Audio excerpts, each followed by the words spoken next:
जय श्री राम। मेरा नाम शैलेंद्र कुमार अत्री। एक बार सभी यूट्यूब के दर्शकों का फिर से स्वागत करता हूं। आज मैं आपके लिए एक विनती लेके आया हूं। वो विनती क्या है, चलिए आपके बताता हूं। मैं आप सभी भोलों के लिए हाथ जोड़ के एक विनती लेके आया हूं कि मैंने अभी कुछ जो है वीडियो में एक ऐसी वीडियो देखी है जिससे मुझे बहुत शर्मिंदगी महसूस हुई है।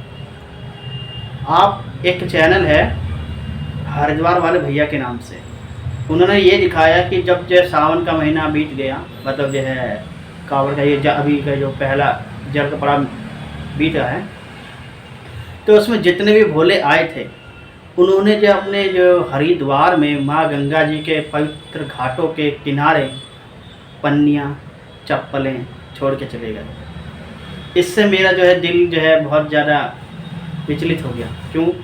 क्योंकि हम माँ गंगा जी को जो है भगवान का दर्जा ही मानते हैं।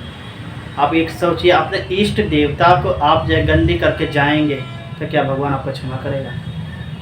ये मेरे निजी विचार हैं। मैं ये नहीं आपसे कहता कि जब मैं आपके ऊपर विचार थोप रहा हूँ, नहीं, ये मेरा निजी विचार है।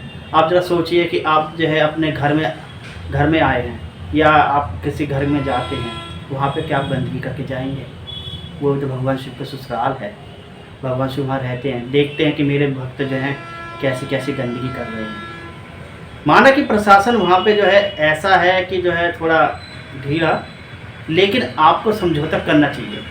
अब जैसे सुलभ शौचालय वहाँ जाइए जो सरकार ने बनाई है, और जो सरकार ने जो भी फैसिलिटी है वहाँ का उसका आनंद उठाइए। किंतु जो आप वहाँ पे पन्नियाँ का इस्तेमाल करते हैं, जैसे कि आप जल भर रहे हैं या पूजा कर रहे हैं या गंगा जी में स्नान कर रहे हैं, तो मैं आपको सभी भोलों को हाथ जोड़ के, अपने छोटे भाई समझ के मैं आपसे हाथ जोड़ के यह प्रार्थना करता हूँ कि कृपया करके वहाँ से पन्नी ले जाएं और चप्पल ले जाएं। आगे किसी को दे दें तो भगवान शिव आपसे डबल प्रसन्न होंगे। जितना जल आप मेहनत लाने में कर रहे हैं उससे ज़्यादा फलती आपको चाहते। जब आप पन्नी देंगे तो भगवान शिव उसमें देंगे। क्यों? क्योंकि हमारे भगवान शिव ये देख रहे हैं कि मेरे भोले कैसे हैं। अब ये देखिए कि कोई भोला ऐसा होता है कि जमीन पे सो रहा है। क्यों? क्योंकि जो उसके पास पन्नी नहीं है, पैसे नहीं है, और उस पर ऐसी कोई जो है चप्पल नहीं है, नंगे पैर आ रहा है। उसके पैरों में छाले क्यों हो जाते हैं? वो नंगे पैर आ रहा है, उसके जो चाहने के बाद वो चप्पल नहीं पहन पाता है, क्योंकि वो जो चप्पल पीछे छोड़ जाते हैं। आप चप्पल लेके आएँ। अब ये नहीं है कि आप नंगे पैर ही आएँ। कावड़ ये नहीं होती कि नंगे पैर लेके ही आए जाए और कावड़ मानी जाती है, नहीं। आप अपनी सुविधा के अनुसार कावड़ भी ला सकते हैं। क्यों जो मोटरसाइकिल पे लेके आए, क्यों जो ट्रक पे लेके आ रहे हैं, क्यों बस पे लेके आ रहे हैं, क्यों कार पे लेके आते हैं? कार में क्या ये नहीं होते हैं? क्या कार में क्या रबड़ नहीं होती है? ऐसी आपकी चप्पल भी तो रबड़ है। आप अपनी चप्पल को लेके चले साथ में। हरिद्वार में गंगा जी को गंदा ना करें। आप हरिद्वार मेरा ही नहीं, आप सभी का है, कि आप सब उसे भगवान का पवित्र गंगा जी मानते हो। माँ गंगा भी ये सोचते हो कि मेरे कितने ऐसे भक्त हैं जो मुझे गंदा करके छोड़ते हैं। आपको ये नहीं पता है कि कितने वर्षों में और माँ भागीरथी ने तपस्या की थी तो माँ गंगा जो है धरती पे आई थी। सोचिए कितनी पीढ़ी चली गई गंगा जी को प्रसन्न करने में, लेकिन आप माँ गंगा जी आई। अब ये सोचती है कि मैं माँ गंगा जी ये सोचती हैं क्या मैं इन भक्तों के लिए आई हूँ जो मुझे गंदी करके जाते हैं?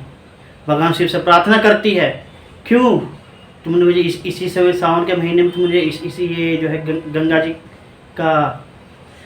जी ये कहती है कि तुम सावन के वक्त में ही मैं क्यों गंदी होती हूँ और दिन क्यों नहीं गंदी होती हूँ? क्योंकि हमारी और आपकी यही गलती है कि हम गंगा जी में गंदी छोड़ के जाते हैं।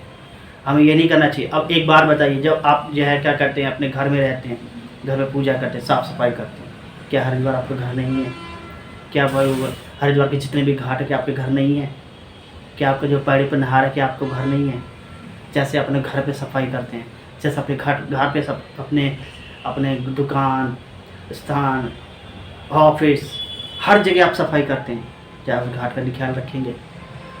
मैं ये कहना चाहता हूँ भोले जब शिव भक्तों से, जितने भी हिंदू धर्म सभी से, कि गंगा जी को गंदी ना होने दें। गंगा जी बहुत समय तक हमारे साथ रहे, अगर ये गंगा जी चली गई तो धरती पर प्रलय आना तय है और विनाश हमें और आप पे भुगतना पड़ेगा।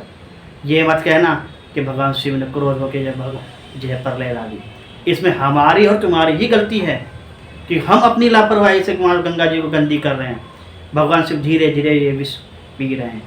आप सोचिए, एक तो भगवान शिव को आप जो जल चढ़ा के गंगा जी को प्रसन्न कर रहे हो, एक तरफ आप जो है माँ गंगा जी को गंदा कर रहे हैं, तो भगवान शिव आपसे प्रसन्न होंगे या खुश होंगे? आप सोचिए। आप सोच रहे हैं मैं ये क्यों कह रहा हूँ? मैं इसलिए कह रहा हूँ क्योंकि मैं भी गंगा जी नहा के आया हूँ। मैंने गंगा जी को गंदा नहीं किया है। मैंने जो भी चीज़ है वहाँ से मैं ले गया। क्यों ले गया? कि मुझे पता है मेरी गंगा जी माँ मेरी माँ है। मैं अपनी माँ को गंदी नहीं कर सकता। मैं अपनी माँ को ज़्यादा से ज़्यादा शुद्ध करना चाहता हूँ ताकि मेरे माँ और मेरे भगवान शिव हमारे हमेशा प्रसन्न रहें। मैं आपसे सभी बोलों से हाथ जोड़ के निवेदन करना चाहता हूँ, कृपया मैं आपसे ये कहना चाहूँगा, माँ गंगा जी गंदा ना करें। क्यों? क्योंकि जो है ये भविष्य में हमारे और आने वाली पीढ़ियों के लिए बहुत अच्छी रहेगी। आने वाले टाइम में हमारी पीढ़ियाँ याद रखेंगी कि हमारा गंगा जी हमारे साथ हैं। नहीं तो कभी आने वाले अगर ऐसा ही चलता रहा तो ग्लोबल वार्मिंग के कारण गंगा जी विलुप्त हो जाएगी, और गंगा जी विलुप्त हो गई तो प्रलय तय है। और इसका आप सबको और मुझको सबको भुगतना पड़ेगा परिणाम। बस मैं जाते जाते यही कहूँगा कि गंगा जी को पवित्र और जो है पवित्र ही रहने दें। बस गंगा जी में आप स्नान करें और वहाँ पे कोई गंदगी ना फैलाएं। तो जाते जाते मैं सभी भोलों को यही मैसेज देना चाहता हूँ कि गंगा जी को गंदा ना करें और सब पवित्र करें।